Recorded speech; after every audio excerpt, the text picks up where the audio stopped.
Hey there folks, in today's video I'm going to be showing you how to fix cracks or holes in your muffler using Spiderpatch by Versachem. So if we open it up real quick, I'm just going to show you. It's just like a paste or a putty. You may notice a little bit of water sitting on top, and there's a couple hard pieces that I found in mine. Just pick them out and then just use your finger to mix it all around thoroughly till it's a nice paste like that. So we're going to go under the car, show you where we're fixing on the muffler, and show you how it's done. All right, so we're just going to be working on our tailpipe at the very back of the vehicle here. If you look along here, you can see all this soot built up. There's a split somewhere all down the seam here.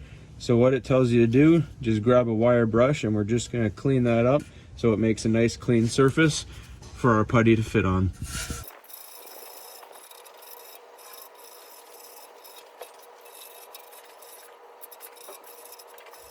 All right, so the next part of the instructions is to take a wet rag or a sponge and just moisten this. That'll make a nice mating surface for our putty.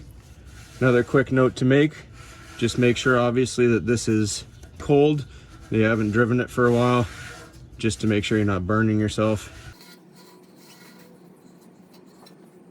Once that's moistened up, we're just going to take our putty and we're going to grab some of it on our finger, and it tells us to work it in to any of our seams there. You can use a spatula or just your finger.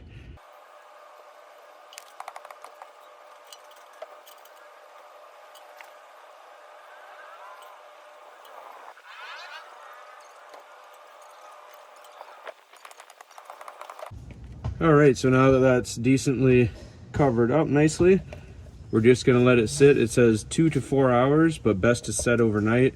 So we're actually gonna let it set overnight. We don't need to drive this for now.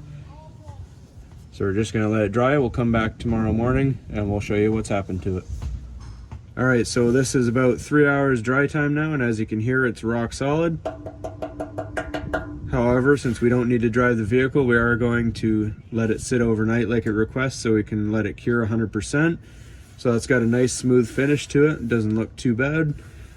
So that's all there is to fixing your cracks, splits, or holes in your muffler. You can do it in the seams or you can do it anywhere in the pipe there. Just don't do it on the catalytic converter, it says on the packaging. So we're going to give you updates in the comment section as to how it's operating every few months for the next few years, so you can get an idea how solid it stays. As always, everybody, thanks for watching, and please don't forget to like and subscribe.